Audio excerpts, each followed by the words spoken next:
Conscious Leadership Podcast, the human side of leadership, where consciousness meets practical business leadership.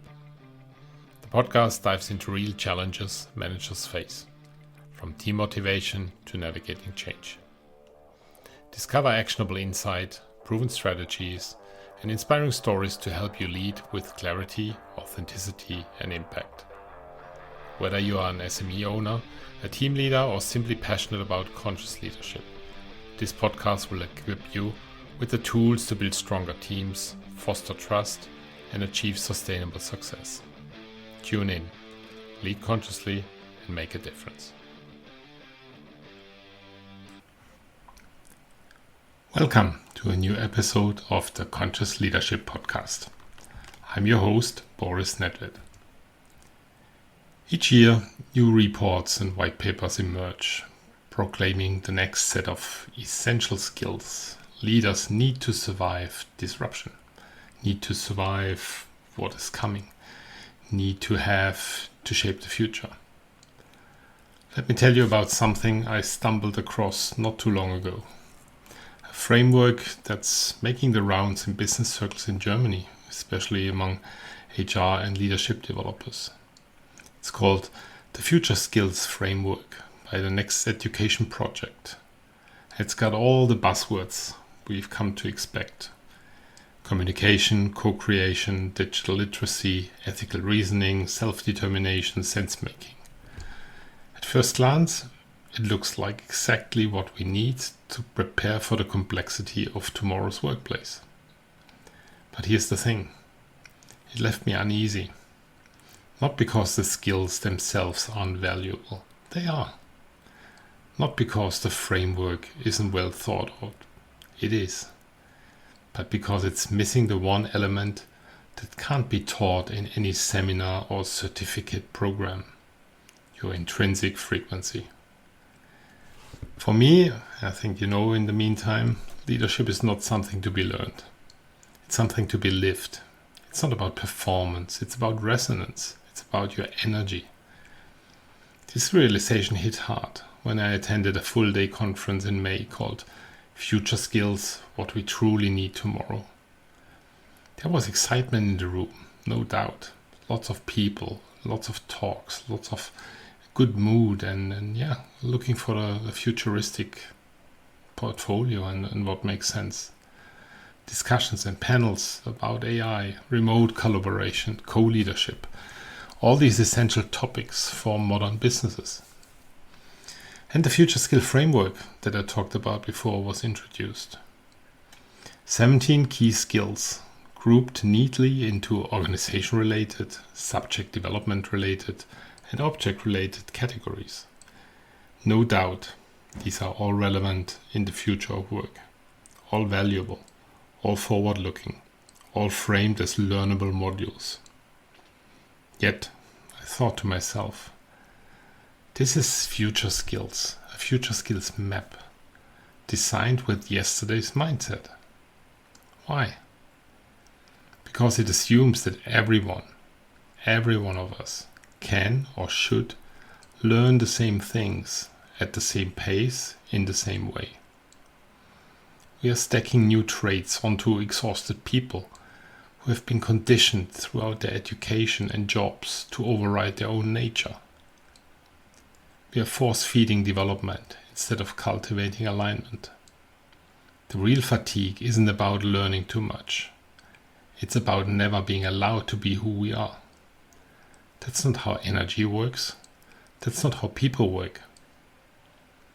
What I didn't see in the framework, or in most of the conference talks, was any recognition of the fact that not all human beings are wired for the same kind of learning, leadership, or contribution.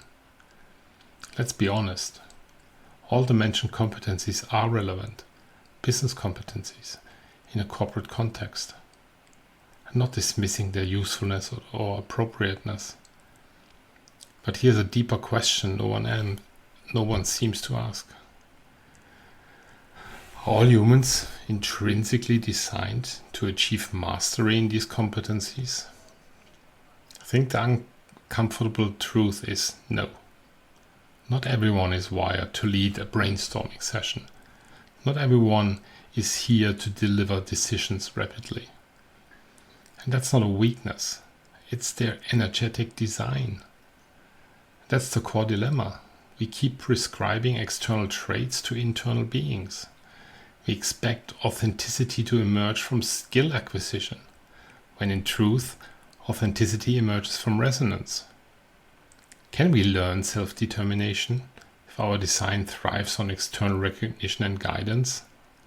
Can we train adaptability in someone whose strategy is to initiate, not to respond? Will these future skills be authentically embodied just because they are taught? This is where we see the deep fracture in modern development thinking. We are obsessing over what people should become, while ignoring who they are. Later in the day, I hosted a workshop myself. It was titled, Identifying the Uniqueness of People as a Future Skill. I based the workshop on human design, BG5 and OC16, and my long years of corporate experience, what I've seen, what I've learned, what I've observed, what didn't work and what worked. Systems that do not teach how you adapt, but show how you're already built to lead, work and decide. This is what human design, BG5 and OC16 is about. What happened in the workshop? It was bold, it was different, and it was barely attended.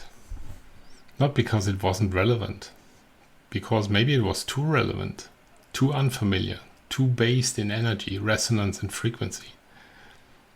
Out of an audience of approximately 3 dozens, 2 people showed interest. The rest, either politely disengaged or visibly unsure. Why? Because it is new, because it's energy-based, because it's quantum-informed. And we still live in a business world that believes in behavior over being, in Newtonian laws. But as Nikola Tesla said, if you want to understand the universe, think in terms of energy, frequency and vibration. That's not woo-woo. That's physics. That's quantum physics. That's science. And in my work, that's business reality. I've seen the results. I've helped build entire teams through energetic alignment. I've watched burnouts vanish, team dynamics click, leadership styles stabilize. It works. But the question remains, when will the rest of the business world be ready to stop learning and start resonating?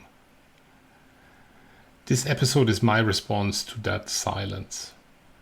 Let's challenge the learning paradigm. Let's get honest about what future skills truly require. And let's stop assuming that more training is the answer when the real power comes from within.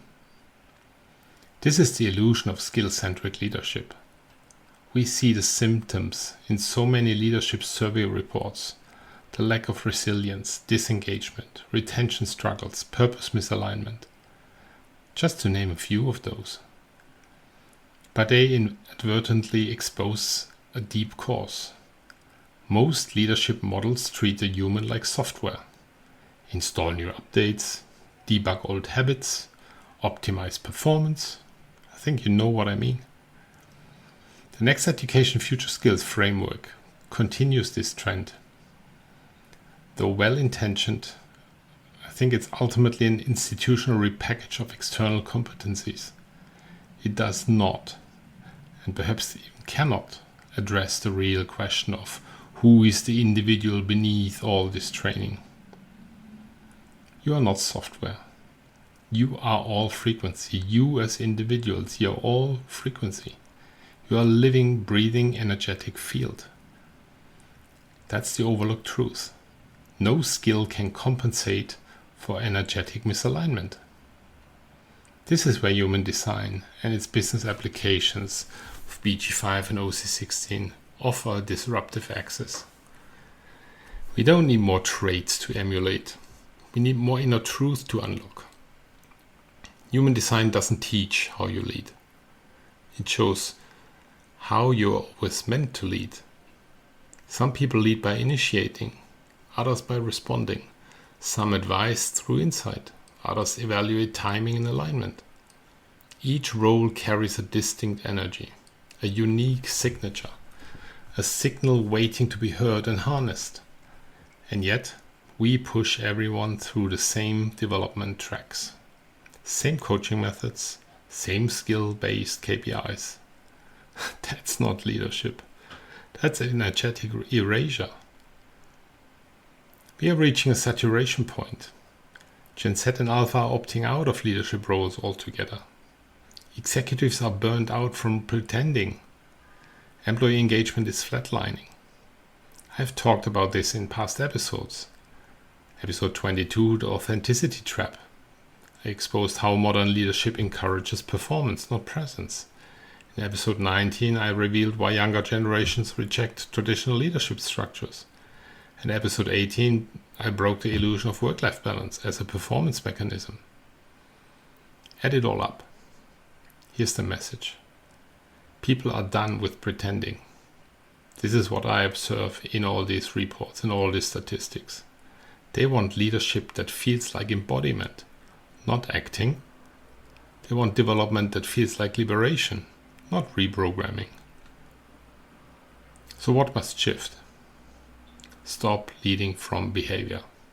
Start leading from frequency. Stop teaching what to do. Start revealing how you're designed to be. Stop standardizing. Start individualizing. Stop assuming leadership looks the same. Start understanding how it feels. You and your team don't need another training module. You need a blueprint of yourselves. What if future skills weren't something to be acquired, but something to be uncovered? Let's challenge the mainstream assumptions. You don't need to learn resilience. You need to stop burning energy where it doesn't belong. You don't need to learn adaptability. You need to trust your natural timing. You don't need to learn creativity. You need to remove the blocks to your expression. Stop trying to future-proof leadership with checklists. Coherence is the way. That's what human design makes possible. That's what the BG5 and 06 systems decode. That's what your next level leadership move should be built upon. So what are possible action points for conscious leaders? Re-audit your development programs. Do they reveal or do they suppress natural strengths? Introduce energetic diagnostics. And you can begin with human design profiles. Ditch outdated training cycles. Replace them with real-time resonance-based coaching. Use human design to create teams, not by skills, but by energy compatibility. And track outcomes not just by KPIs, but by satisfaction, peace, success, and surprise. Leadership is not a badge, not a workshop certificate, not a LinkedIn endorsement. Leadership is an energetic transmission. And the more aligned you are, the louder it gets. So stop stacking traits. Start removing distortion. Stop copying. Start calibrating. Because the leaders of tomorrow will not be those who learned the most. They will be those who resonate the deepest. Thank you for tuning in. Until the next time, stay intentional, stay conscious, and keep leading with purpose from the inside out. Thank you for listening to the Conscious Leadership Podcast. Look forward to the next episode to come and stay intentional, stay conscious, and keep leading with purpose. Until the next time, bye.